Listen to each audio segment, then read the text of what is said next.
रावण नहीं मारा जाता अगर वो अपने भाई को नहीं बताता कि मेरी नाभि में अमृत। इसलिए ये क्या दर्शाता है, ये यही दर्शाता है कि अगर आप किसी राज को चाहते हैं छुपा लेना, इसका सबसे अच्छा तरीका है कि किसी को न बताएं। क्योंकि अगर आप अपने करीबी को कोई राज बताते हैं, करीबी का भी कोई ना कोई करीबी होता है। सही बात है, सही। इसलिए अगर आप चाहते हैं तो किसी को न बताएं, स्पेशली महिला को तो बताइए मत। आप बुरा मानिएगा लेकिन ये चीज हकीकत है। किसी महिला को बताइएगा ना, हाई बात मत बताना, तो होती है यार, 99% औरतें ऐसी होती हैं जो अपने पेट में बात पचा कर नहीं रख सकती। किसी को बताना नहीं। पहले के वक्त में मीडिया नहीं था तो महिलाएं ही मीडिया का काम करती थी। Hey guys, welcome back to Sweet Chillies. मैं हूं रुधिर। कैसे हैं आप लोग? गाइस, आज हम लोग देखने वाले हैं खान सर की वीडियो, जो कि है Ramayan explain by Khan sir. Okay, तो आज हमको खान सर रामायण पढ़ाएंगे, आई मीन एक्सप्लेन करेंगे उसके मेन टॉपिक्स के बारे में। वैसे ये टॉपिक इसी बारे पे है कि एसएससी की बिहार दरोगा की तैयारी करा रहे थे सर, तो उसकी प्रिपरेशन में शायद जो रामायण से रिलेटेड जो क्वेश्चन आते हैं, तो उसके लिए इन्होंने ये पूरा एक टॉपिक ही एक्सप्लेन किया है। ठीक है, महाकाव्य को एक वीडियो में एक्सप्लेन करना तो किसी के बस की बात नहीं है, लेकिन जो उनके मेन पॉइंट्स हैं, ठीक है, तो वो सर ने यहाँ पर एक्सप्लेन किए हैं। चलो यार, ये वीडियो शुरू करते हैं और थोड़ी सी नॉलेज हम लोग को भी मिल जाए।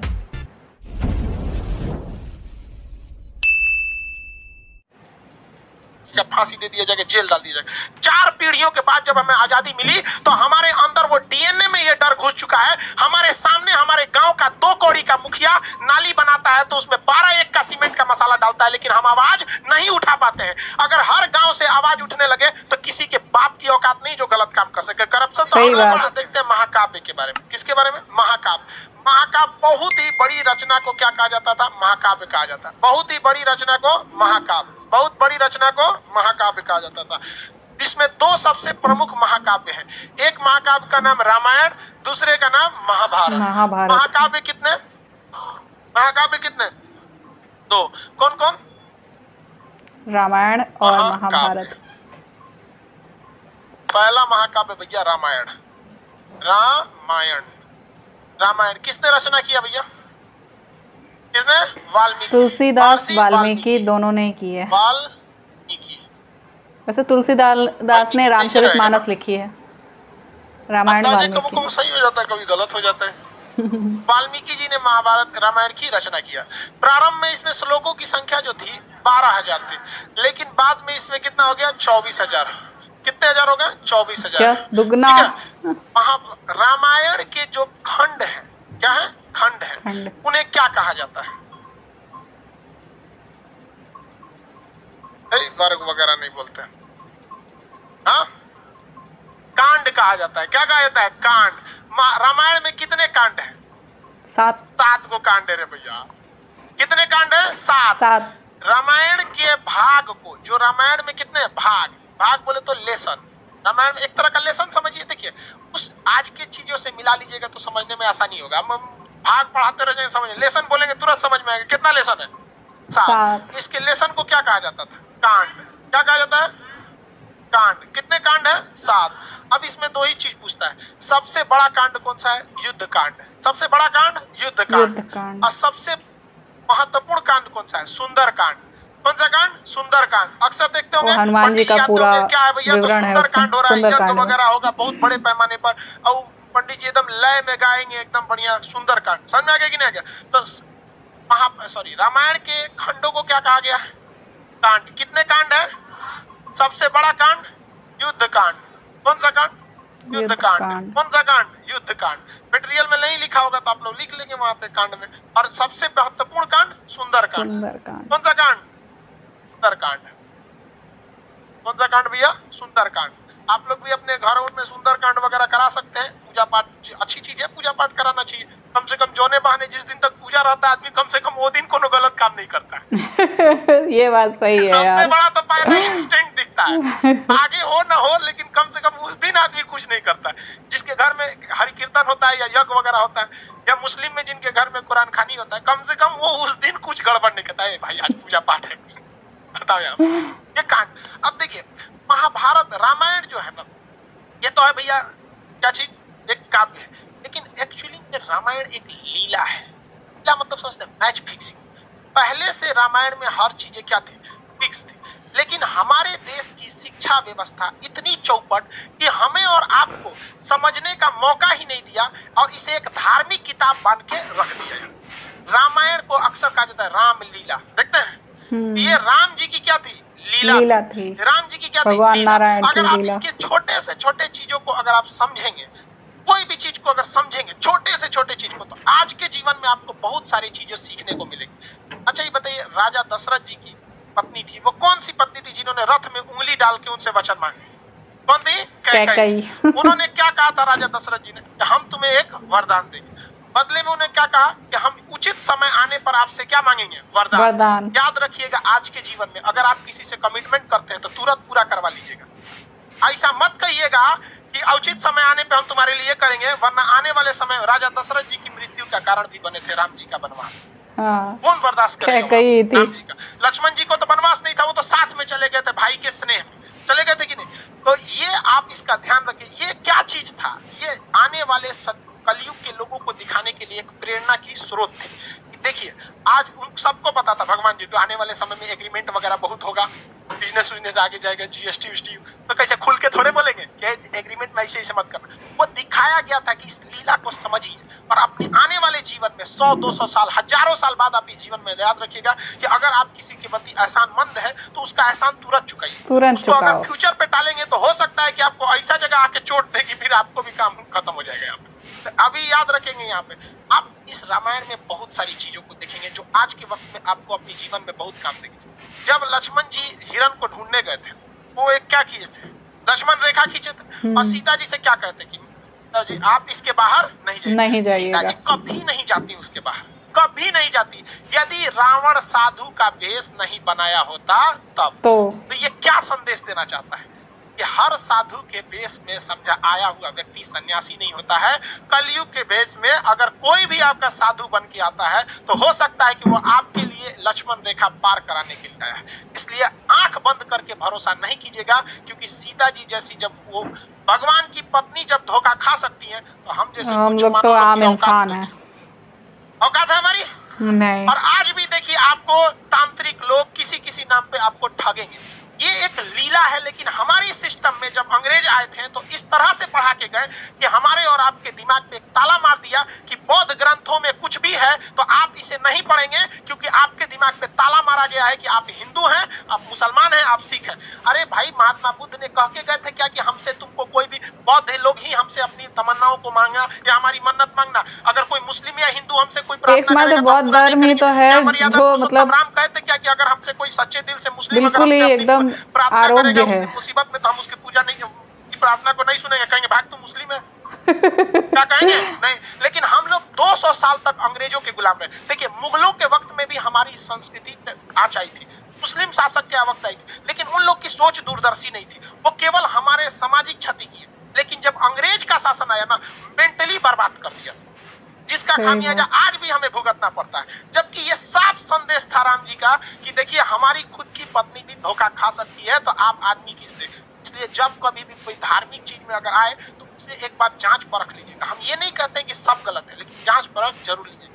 जब लंका में जाया जा रहा था तो लंका में जब जाने के वक्त में भी देखिएगा, जब वानर लोग पुल बना रहे थे, वानर लोग क्या बना रहे थे, पुल बना रहे थे, तो उसमें गिलहरी भी ईंटा लेके ढोती थी सब। अब गिलहरी की औकातें कितना है, इतनी ईंटा लेके घूम रहे थे, देखो बंदर उठा के फेंक दिया गिलहरी को, भाई डिस्टर्ब करने आई है। तो राम जी के पास गिरी थी और उसको टोट लग गया। राम जी अपने उंगली से ऐसे साला दिए थे, तो गिलहरी के ना पीठ पर आप देखेंगे ना 3 ठो निशान होता है, गिलहरी के पीठ पर 3 निशान होता है। तो ये कहा गया कि राम जी का ये क्या है, निशान है। और राम जी ने अपने जीवन का सबसे बड़ा उपदेश उस बंदर को बुला के दिए थे, वानरी सेना को, कहते इधर आओ, सबका क्लास लिए थे, चलो सब लोग यहाँ मारा कैसे मारा। और उन्होंने, राम जी घुसियाने वाले नहीं थे, लक्ष्मण जी इतनी भड़कीले टाइप के, नाके काट दिए सुपने खा। आज भी हर लड़की किसी भी लड़के को प्रपोज करने से डरती है, क्योंकि उसको याद है ससुरा हमरा एक बार रामायण के समय लक्ष्मण जी काट दिए थे। लड़का डरता है कि कहीं तमाचा मत मार दे, लड़की डरती है नकिए मत काट। खैर ये मजाक वाली बात है, इसको सीरियस नहीं लो। तो राम जी ने क्या कहा था, देखो मायने ये नहीं रखता है कि तुम ना किए हो, मायने ये रखता है तुम कितना कर सकते हो। बंदर लोग जो है वानरी सेना, तुम्हारी क्षमता ज्यादा है, तुम बड़े बड़े पत्थर को उठा सकते हो, लेकिन गिलहरी ने उतना बड़ा पत्थर उठाया जितनी इसकी औकात थी। इसलिए अगर कामयाब होना चाहते हो तो ये मत सोचना आज के समय में कि तुमने कितना पढ़ाई किया, बल्कि अपने आप से पूछना कि आज हम कितना पढ़ सकते थे। समझ में गया? इसलिए हम आज भी इस गिलहरी को अपने पास रखते हैं। जिस दिन हमको थकान होने लगती है, हम इसको देखते हैं तो राम जी की बात याद आती रहती है कि ये मरा हुआ जिंदा इसमें रहेगा। हमको आज भी जब भी थकान होती है तो हम इसको देखते हैं, याद आती है।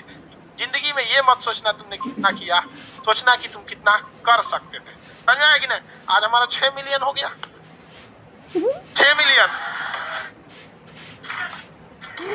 कल ही हो गया था, रात में हो गया था कल ही। आप हम सोचे बताया। चलिए अब मेन टाइम पे आते हैं यहाँ पे। तो पहला आपने ये देख लिया, उसके बाद आपने देखा कि लक्ष्मण जी को क्या लग गया था, तीर लग गया था, और शक्ति बाण के नाम से वो तीर था, बहुत खतरनाक, उसमें मंत्र वगैरह था। पहले के समय में तीर खतरनाक नहीं थे, मंत्र खतरनाक थे।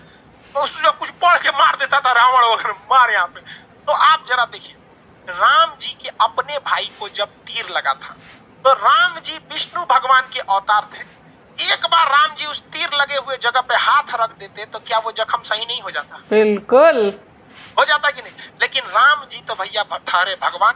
उन्हें पता था कि आने वाले कलयुग में बहुत सारे ऐसे तांत्रिक घूमने लगेंगे जो कहेंगे कि मर्यादा पुरुषोत्तम राम ने जो मंत्र पढ़ा था, मैं उसी मंत्र को पढ़ के आपके AK-47 का गोली लगाया साफ कर देंगे, बिच्छी काटा है साफ कर देंगे, सांप काटा है साफ कर देंगे। इसलिए राम जी अपने भाई को तड़पते हुए छोड़े और कहे हनुमान जी को कि जाइए आप हिमालय से संजीवनी बूटी लाइए, जो हनुमान जी को दिखाता है कि यदि समय रहते अगर आप मेडिकल सुविधा ला सकते। आज के समय में अगर आप देखेंगे, मजाक में सेंस में ना लेंगे तो आज के समय में वो एम्बुलेंस को दर्शाता है। बिल्कुल आप इसे मजाक के सेंस में ना लेंगे तो आज के समय में एम्बुलेंस को दर्शाता है और मेडिकल दवाओं को दिखाता है कि अगर आपको कोई तकलीफ है तो आप तुरंत जाइए डॉक्टर के पास, देर मत कीजिए और दवाइयां लाइए। वरना राम जी को क्या, आपको क्या लगता था राम जी के पास शक्ति ना है? अरे भाई सब बड़का बड़का लीला करके यहाँ पे जो दिखाता है। लेकिन आज के समय में हम लोग, क्योंकि भारत अंग्रेजों को पता था कि भारतीयों का शास्त्र में ऐसा चीज है कि अगर ये सचुरा पूरा अच्छा से जान जाएगा सब ना तो हमारे इंग्लैंड को पीछे छोड़ के चल जाएगा।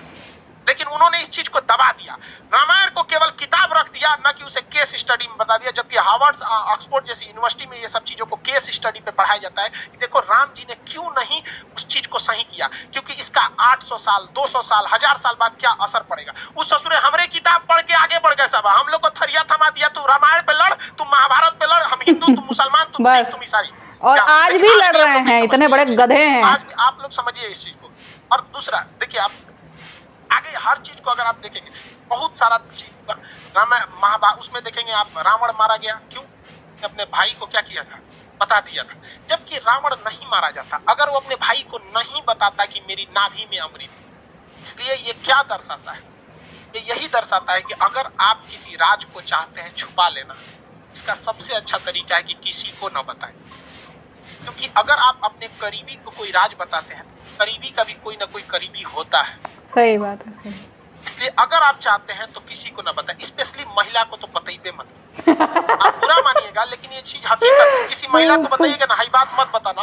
होती है यार, 99% औरतें ऐसी होती हैं जो अपने पेट में बात पचा के नहीं रख सकती। किसी को बताना नहीं।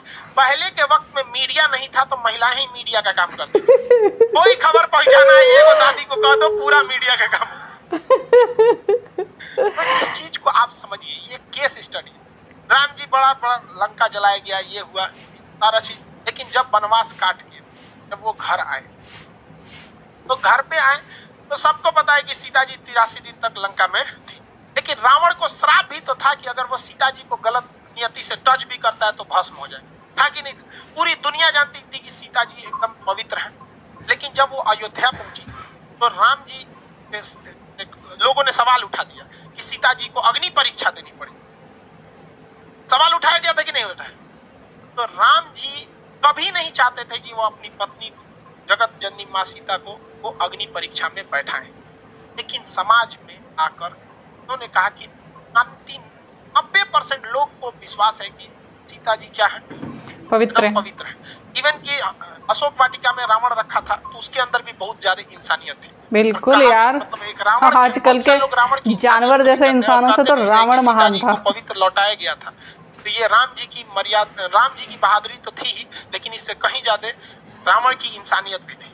और जो दशहरा के दिन रावण को जलाते हैं तो एक कोटेशन आता है, ये रावण भी बोलता है, मुझे आग लगाने वालों जरा ये बताओ इस भीड़ में राम कौन है।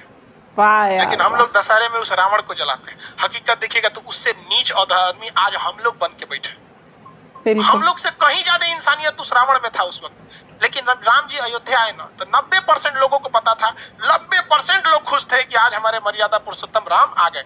लेकिन उस समय भी लोगों की कमी नहीं थी, लोग की कमी उंगली उठाने की नहीं थी। लोगों ने भगवान पर उंगली उठा दिया और भगवान ने सोचा कि चलो ना हम अग्नि परीक्षा दे देंगे।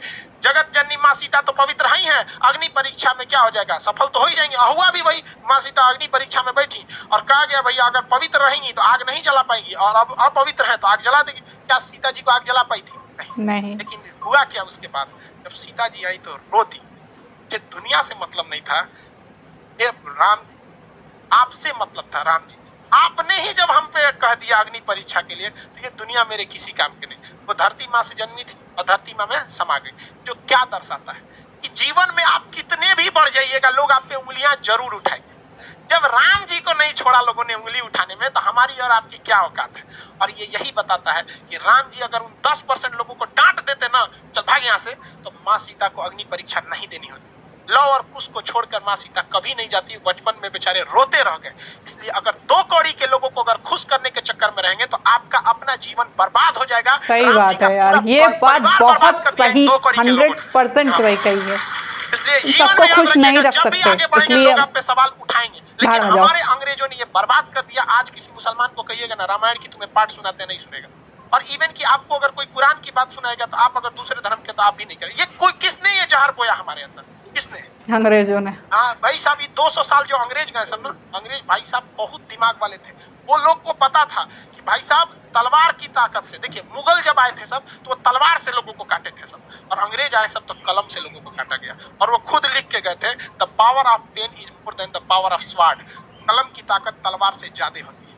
हमारा वैचारिक नपुंसक बना के चले गए सब अंग्रेज, हमारी शिक्षा व्यवस्था को बर्बाद कर दिया। और इससे लड़ने का काम किया था राजीव दीक्षित ने, और इसमें किसी न किसी की चाल थी जिन्होंने राजीव दीक्षित को आकस्मिक मृत्यु कर दिया और जो हमारे वैचारिकता को एक ग्लोबल लेवल पर ले जा रहे थे। तो खैर आप भी समझते हैं, इस सब चीज में मत पड़िएगा, धार्मिक चीजें गलत होती है, लेकिन हम लोग इसके शिकार हुए हैं। हम लोग को शिकार बनाया गया है ये अंग्रेजों ने। दूसरों को समझ में नहीं आता, धीरे धीरे विकास होगा।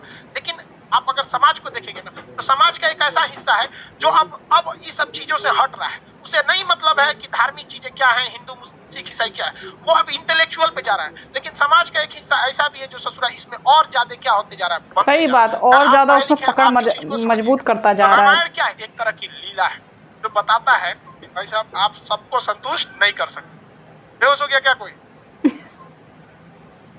हाँ? अभी के समय में मोदी जी सबको बना रहे हैं। देखिए बाबू आप ध्यान से समझिए, ऐसा नहीं है, बैठिए। देखिए आप अगर आप पॉलिटिक्स मुझे लगा कोई बेहोश हो गया, शायद हम और आप भी अगर प्रधानमंत्री रहेंगे ना तो शायद बहुत मुश्किल हो जाएगा हमारे और आपके करने के, क्योंकि वहां बैठे हुए आप लोग, आप जैसे सोचिए वहां बैठे आपको बैठने के लिए सीट नहीं मिला है, यहाँ लड़के जमीन पे बैठे हैं, आपकी शिकायत है गेट खोलना, लेकिन सब अपनी शिकायत जानता है, किसी को पता हमारा सामने तकलीफ कुछ। तो जब आप एक बड़े लीडर हो जाते हैं ना, एक और रही बात मोदी जी की, कहते हैं कि मोदी जी भी मतलब ये कर रहे हैं, सबसे बड़ा इस देश में करप्शन का काम किसने किया था? अंग्रेजों ने किया था। देखिए ध्यान से, उन्होंने किस तरह से चोट किया था। उन्होंने क्या किया कि जब भारत में कहीं भी गलत काम होता था और कोई भी व्यक्ति उस गलत काम के खिलाफ आवाज उठाता था तो उसके घर को जला देते थे सब अंग्रेज, और उनको अंडमान निकोबार में ले जाकर फांसी दे देते थे सब। और ये काम उन्होंने 200 साल तक किया। 200 साल में 4 पीढ़ियां आ जाती है, क्योंकि एक पीढ़ी व्यक्ति की लगभग 50 मानी जाती है कि 50 साल के बाद आदमी किसी काम का नहीं रह जाता है। तो 4 पीढ़ियों के अंदर अंग्रेजों ने थोड़ा थोड़ा स्वीट पॉइजन देते गए कि तुम गलत के खिलाफ आवाज मत उठाओ, मत उठाओ, मत उठाओ, तुम्हारा घर तोड़ दिया जाएगा, घर जला दिया जाएगा, फांसी दे दिया जाएगा, जेल डाल दिया जाएगा। 4 पीढ़ियों के बाद जब हमें आजादी मिली तो हमारे अंदर वो डीएनए में ये डर घुस चुका है। हमारे सामने हमारे गांव का 2 कौड़ी का मुखिया नाली बनाता है तो उसमें 12 एक का सीमेंट का मसाला डालता है, लेकिन हम आवाज नहीं उठा पाते। अगर हर गांव से आवाज उठने लगे तो किसी के बाप की औकात नहीं जो गलत काम कर सके। करप्शन तो हम लोग बढ़ाते हैं, हमें डर है। हम सवाल उठाते हैं अपने प्रधानमंत्री पे, हम सवाल उठाते हैं मुख्यमंत्री पे, अपने पे सवाल उठाएं कि हमारी औकात नहीं है कि हम अपने मुखिया के सामने आवाज उठा सके। और ये जो लोग कहते हैं करप्शन वाले, ये गांधी को गाली देते हैं। गुलामी में वही गांधी था जो अंग्रेजों की महारानी के खिलाफ आवाज उठा दिया था कि तुम गलत हो, और हम लोग अपनी मुखिया के खिलाफ आवाज नहीं उठा पाते। ये वैचारिक नपुंसक बना के चले गए अंग्रेज हमें। ये हम आप उठा सकते हैं? आपको नहीं पता आपके गांव में ऐसे मुखिया ने गलत काम किया, सड़क का पैसा लूट लिया, आपके सामने लिखा, लेकिन पूछ सकते हैं? नहीं पूछ सकते। आप पूछेंगे क्यों? नरेंद्र मोदी से, क्योंकि पता है कि वो कुछ नहीं कर सकता है आपको। लोकतंत्र में रहते हैं, लेकिन मुखिया के सवाल नहीं पूछ सकते। जानते हैं मुखिया कल को उठवा लेगा आपसे, उठवा लेगा कि नहीं उठा लेगा। आप नीतीश कुमार को गरिया देते हैं क्योंकि जानते हैं कि वो जरा उनको संविधान ने हाथ बांध के रखा है, कुछ नहीं कर सकता। अपने गांव के वार्ड मेंबर को कुछ नहीं कर सकते। उठा लेगा, राते को धो देगा 4 लाठी, शांत दे देगा और सब गांधीगिरी निकल जाएगा वहां। जिस दिन भारत के 120 करोड़ 130 करोड़ लोगों के 260 करोड़ हाथ एक साथ अगर उठ जाए करप्शन के खिलाफ, किसी के बाप की औकात नहीं है जो भारत माँ का 1 रुपया लूट के दिखा सके। सही बात है, एकदम खरी बात बोली है सर ने। हमारे जैसे टीचर ज्यादा जात फड़फड़ाएगा तो मरवा देगा सब ससुरा हमरों को। राजीव दीक्षित भी अंग्रेजों के खिलाफ ऐसे ही उड़ रहे थे। वो 200 साल पहले की चीजों को उठाए थे, हमारे उड़ा देगा सर। यहाँ पहले ही 6-7 को बम चल चुका है। लेकिन ऐसा नहीं है हमारे। आप देखिए, बम चलने से पहले भी जो मेरी विचारधारा थी और आज भी वही है। हम जितना हो सके अंग्रेजों ने जो जहर दिया था उसको निकालने का काम करेंगे। बिहार में बम चला था। जब तक रहेगा इन अंग्रेजों की जो वैचारिक गतिरोध हमारे साथ दे के गए हैं उसे निकालने का कोशिश करेंगे। एक भी भारत माँ के संतान को अगर हम सही रास्ते पे लाएंगे तो हम समझेंगे मेरा जीवन सफल हो गया। ये आपका कर्तव्य बनता है, आप इसे आवाज उठाइए। और आज कोई कुछ नहीं कर सकता है, कोई कुछ नहीं कर सकता है।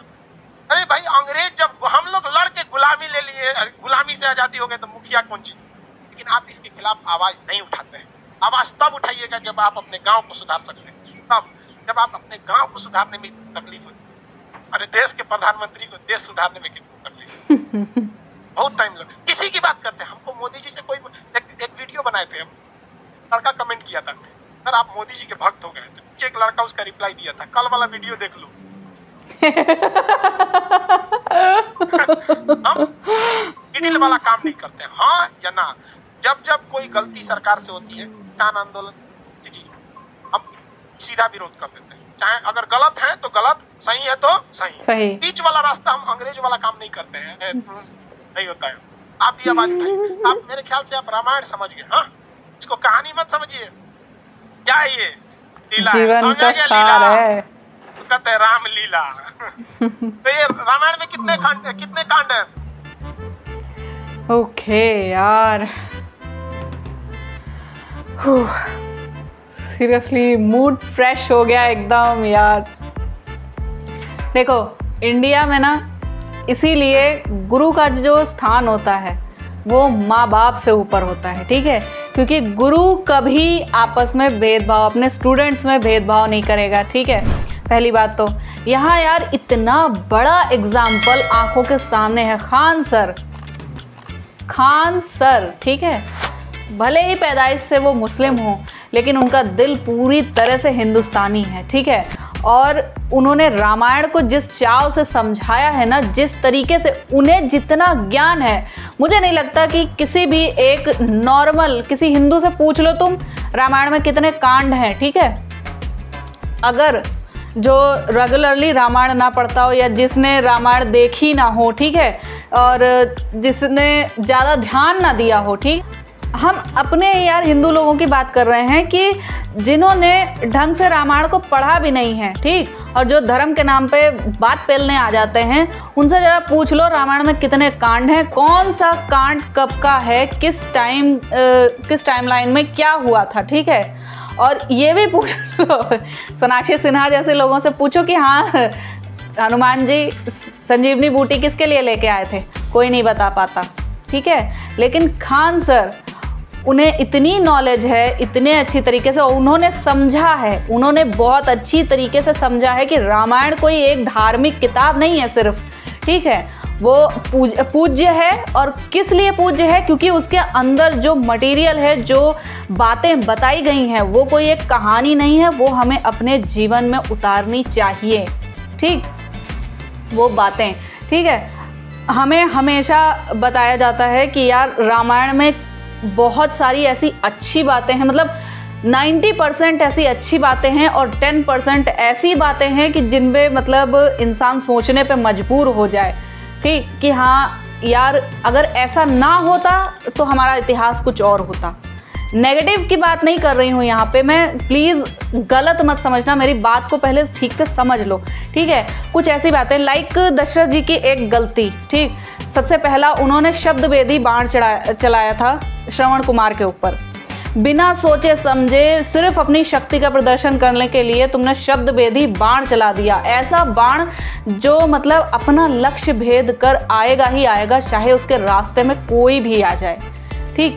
लेकिन उन्होंने बिना सोचे समझे श्रवण के ऊपर बाण चला दिया और उनके माँ बाप ने श्राप दे दिया, ठीक। अब ये श्राप चलता चलता पूरे कुल को इस श्राप ने नाश कर दिया, ठीक। इसी से रिलेटेड हुआ कि कैकेयी ने पहले तो मदद की, ठीक है, और दोबारा जब वर मांगने की बात आई तो मंथरा ने उसकी ऐसी बुद्धि फिराई, मतलब तुम इतनी महान औरत थी, ठीक है, राजा की सबसे ज़्यादा प्रिय थी और तुम्हारी बुद्धि ऐसी हर गई, उस टाइम बिल्कुल तुम्हें यकीन नहीं आया, सौतन का एक वो आ गया कि हाँ नहीं, कौशल्या का बेटा कैसे राजा बन सकता है। उसने ऐसा भर दिया मंथरा ने कैकेयी के अंदर कि उसकी बुद्धि एकदम से फिर गई, ठीक है। उसे सिर्फ अपना भरत दिखाई देने लगा, राजपाट दिखाई देने लगा और अपना राजरानी बनने का स्वप्न दिखाई देने लगा। इसी चक्कर में उसने 2 वर मांग लिए, ठीक है, और जो कि राजा दशरथ की मृत्यु का कारण बना, ठीक। राम जी वनवास चले गए थे और श्राप भी यही था राजा दशरथ को कि पुत्र वियोग में तुम्हारी भी मृत्यु होगी। दूसरी बात यार, रामायण की बातें ऐसी हैं ना कि कुछ बातें ऐसी तीखी सी लगती हैं एकदम, जहाँ पे मैं ये जो सर ने माता सीता वाला कांड बताया था ना, इस चीज़ को मैं हमेशा मेरे दिमाग में ये चीज़ टीस की तरह चुभती रही है कि यार राम जी ने एक बार माता सीता का वो कर लिया, माना कि वो परछाई थी जिसे रावण उठा कर ले गया था, ठीक है। असली माता सीता वो अग्निदेव के पास थी, सिर्फ परछाई मात्र थी जिसे रावण उठा के ले गया था, ठीक है। और उसकी भी अग्नि परीक्षा हो गई, एक बार हो गई, चलो कोई बात नहीं, औरत के अंदर सहनशीलता होती है, ठीक है। दूसरी बार जब ये अपवाद उठा तो क्या राम जी सामने आकर अपना पति धर्म नहीं निभा सकते थे कि हाँ, लोगों को कहते कि उनका अग्नि परीक्षा मैं साक्षी हूँ, मैंने देखी है। अपना पति धर्म भी तो था, माना कि राजा का धर्म बहुत बड़ा होता है, ठीक है, सबके आगे होता है। राजा को एक पिता के भांति अपने प्रजा की रक्षा करनी पड़ती है, लेकिन फिर भी पति का धर्म भी उतना ही महत्वपूर्ण है। तो उन्हें अपनी पत्नी के फेवर में कुछ तो कहना था, जो प्रजा ने मांग कर दी बस उसको पूर्ण कर लिया तुमने, ठीक है। माता सीता के वनवास जाने के बाद राम जी खुद ज़मीन पर सोते थे, उन्होंने सब कुछ वो किया जो माता सीता वनवास में कर रही थी, ठीक है, उतने ही दुख झेले। लेकिन क्या जो माता सीता के मेंटली उस टाइम जो बीती होगी, क्या उस चीज़ से कोई रिलेट कर सकता है? नहीं कर सकता है, ठीक है। कोई कितना भी कर ले नहीं कर सकता है। सोने की मूर्ति भले ही बनवा के उन्होंने बैठा दी थी, लेकिन माता सीता की जगह सोने की मूर्ति नहीं ले सकती। और लास्ट में वही हुआ कि लोकापवाद, लोगों के से मुट्ठी भर जो लोग थे ना उस टाइम में भी, त्रेता युग में भी मुट्ठी भर वो जो बकवास लोग थे, मैं यहाँ पर गाली नहीं दे सकती, इतने मतलब बकवास लोग थे, उन्होंने देवी जैसी सीता माता पर इल्ज़ाम लगाया और उनकी ज़िंदगी नाश कर दी, ठीक है, लव कुश की ज़िंदगी नाश कर दी पूरी तरीके से। बाद में माफ़ी मांगने से क्या होगा? तुम कितना भी माथा फोड़ लो, माथा पटक लो, वो धरती से वापस थोड़ी ना आने वाली हैं। यार ये वीडियो ना बहुत ही ज़्यादा नॉलेजेबल थी और सच में मैं ये कहती हूँ, अंग्रेज़ों ने फूट डाल दी हम लोगों के बीच, हिंदू मुसलमान सिख ईसाई करके, ठीक है। और आज भी इस रामायण की बातें अगर कोई ढंग से पढ़ लेता है तो उसके मन में ना सारा गुबार निकल जाता है और सारा जो वो होता है कि गंदगी होती है वो निकल जाती है कि हाँ असली रामायण का सार है क्या। अंग्रेज जानते थे भैया कि हाँ ये अपनी अगर जो संस्कृति है ये ठीक तरीके से अगर समझ गए इंडियंस तो फिर इनसे ज़्यादा महान दुनिया में कोई होगा नहीं। तो बस वही फूट करो राज करो वाली नीति उन्होंने हमेशा से अपनाई थी और इस बात का असर आज तक है। 74 साल के बाद भी आज भी लोग हिंदू मुसलमान करके लड़ ही रहे हैं और इसका सीधा सीधा एग्जाम्पल है दिल्ली कांड, ठीक है। दिल्ली में जो नारे लग रहे थे कि मुल्ले काटे जाएंगे हम और पता नहीं क्या राम राम चिल्लाएंगे। राम के नाम को तुमने इतना बदनाम कर दिया ना कि लोग कभी भरोसा नहीं कर सकते। और अभी कुछ दिन नहीं शायद 2 दिन पहले हुआ है ये कांड, 2-3 दिन पहले हुआ है मध्य प्रदेश में बाणगंगा जगह पे कि एक बेचारे गरीब चूड़ी वाले को जस्ट बिकॉज वो मुस्लिम था उसे मारा पीटा गया, उसकी चूड़ियाँ सब तोड़ दी गई, उसका सामान उसका नुकसान किया गया, ठीक है, और उसे छोड़ दिया। तुम गिरफ्तार हो गए, वो 3 लोग गिरफ्तार हो गए जो ये काम कर रहे थे, ठीक है। लेकिन क्या होगा, वो ऊपर से रिश्वत दे के छूट जाएंगे। वो बेचारा गरीब चूड़ी वाला वो तो मतलब केस कैसे कर सकेगा, कैसे लड़ सकेगा, वो नहीं कर सकेगा ना। तुम्हारी मेंटली स्थिति इतनी बिगड़ चुकी है कि तुम्हें धर्म के आगे तुम अंधे हो चुके हो, कुछ नज़र ही नहीं आता है। बस यार और क्या बोलूँ, जितना भी बोलें इस बारे में कम ही है, ठीक है। तो बस ये वीडियो यहीं पे ख़त्म करते हैं। आई होप आप लोग को वीडियो अच्छी लगी होगी। अगर मेरे रिएक्शंस अच्छे लगे हों तो प्लीज़ इस वीडियो को लाइक ज़रूर कीजिएगा, सब्सक्राइब करिए चैनल को। नेक्स्ट वीडियो में मिलूंगी, बाय बाय।